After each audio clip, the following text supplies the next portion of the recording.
From the CNN Center to viewers around the world, this is CNN 10, and I'm Carl Azuz. Wherever and however you're watching, thank you for doing it.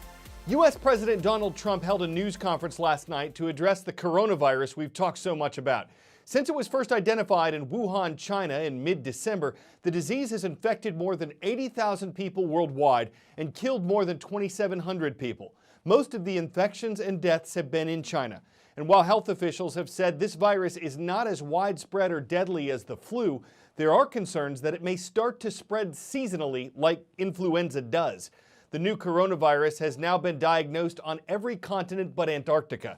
It appears to be deadly in around 2% of cases. Symptoms of survivors range from severe to mild. There's no vaccine or cure for it, so people around the world are asking what governments and health officials are doing to prevent its spread. In the United States, the Trump administration has said the disease is contained at this point, meaning it's not spreading through communities. Health officials from the Centers for Disease Control say the immediate risk is low and that they're working to keep it that way, but that wider transmission in America is likely. This virus is probably with us beyond this season or beyond this year, and I think eventually the virus will find a foothold and we will get community-based transmission. And you can start to think of it in a sense like seasonal flu. The only difference is we don't understand this virus. Yesterday, the Trump administration requested that $2.5 billion be set aside to pay for America's response to the disease. That would include vaccine development, preparing medical offices for patients, and closely tracking where and when coronavirus shows up. The White House says it's confident that the money it requested will be enough, but critics in Congress say much more is needed. Senate Democrats have requested that $8.5 billion be used to fight coronavirus. These are some of the issues that President Trump talked about yesterday at the White House.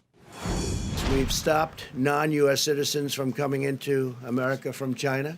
That was done very early on. We're screening people, and we have been at a very high level, screening people coming into the country from infected areas. We have in quarantine those infected and those at risk. We have a lot of great quarantine facilities.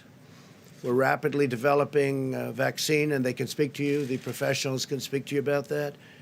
The vaccine is coming along well, and in speaking to the doctors, we think this is something that we can develop fairly rapidly, a vaccine for the future.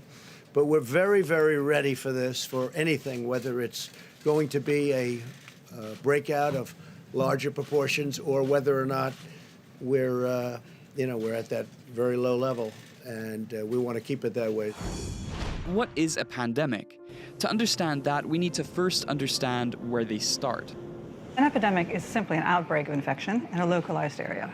A pandemic is when that infection spreads to multiple countries or around the world. And while on one hand we're better protected than before, on the other, our changing society brings together a host of other challenges. In this day and age, all you need is one person at the airport and you can infect the whole world. The majority of pandemics to date have been strains of influenza, though pandemics can be any type of infection, usually a virus. Many new or novel viruses come from animals. They can pass onto humans after close contact, in a process called zoonotic spillover. And when that happens, sometimes the virus is not very transmittable because it's suited to circulating only in animals. But sometimes we see ones that can transmit from person to person, and they can be quite efficient at doing this. And in that case, an outbreak can become an epidemic as it grows, and there's a chance that it could spread more widely. This is what happened in the 2009 swine flu pandemic. A pig influenza virus moved into people. Pig viruses are similar to human viruses, and that allowed human-to-human transmission to happen quicker. More than a decade has passed since the 2009 pandemic, and the world's population has grown, as have the risks of passing viruses between people. We're getting more and more people on the planet. We're having more and more globalization. People are traveling from country to country more than ever before. So these are the kind of things that will cause pandemics to happen. Medicine, technology, and communication have all improved with time, and serious outbreaks require international cooperation. But experts say the real question isn't if a new pandemic strikes, but instead, how bad it could be. 10-second trivia.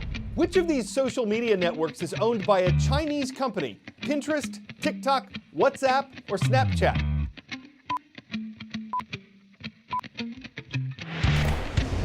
networks are owned by American companies except TikTok, which was launched in 2016.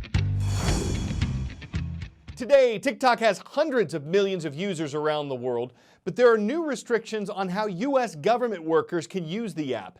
As of this week, the Transportation Security Administration says TikTok may no longer be used for its social media outreach. The TSA is responsible for keeping America's airports secure. It employs around 50,000 security officers to help do this, and the agency says it uses several social media platforms to communicate with Americans. Like other apps, TikTok collects information about the people who use it. But because TikTok is owned by a Chinese company, and because there are laws in China that require companies to cooperate with the intelligence work of the Chinese government, some U.S. security experts and lawmakers have said using TikTok could cause problems for America's national security. The TSA says it's never had an official TikTok account, but that a small number of its employees have used the app to make videos for the agency's social media outreach. That's not allowed anymore. The TSA is joining the Department of Defense, the State Department, and the Department of Homeland Security in putting restrictions on how their employees can use TikTok.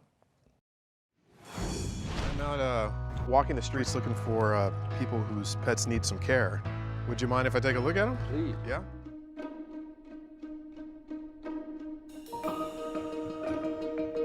Ready to go. Eli Manning, what's up, brother?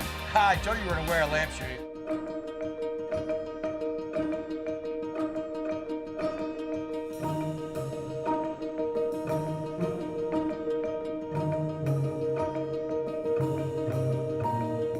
I want to get him some help, but I think we should do it sooner than later. Are you okay with that? Yeah, man, I love him. He's my son.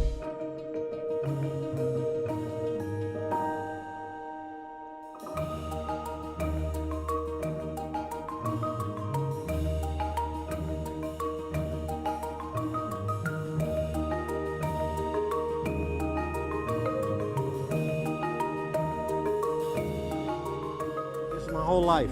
And Cray Cray. Dream is, I can say, to get her eyes fixed and me get off the gas.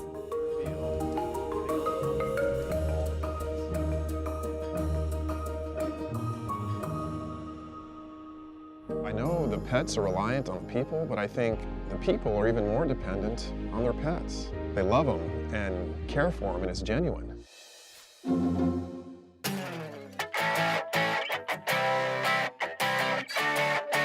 News bloopers always rate 10 out of 10.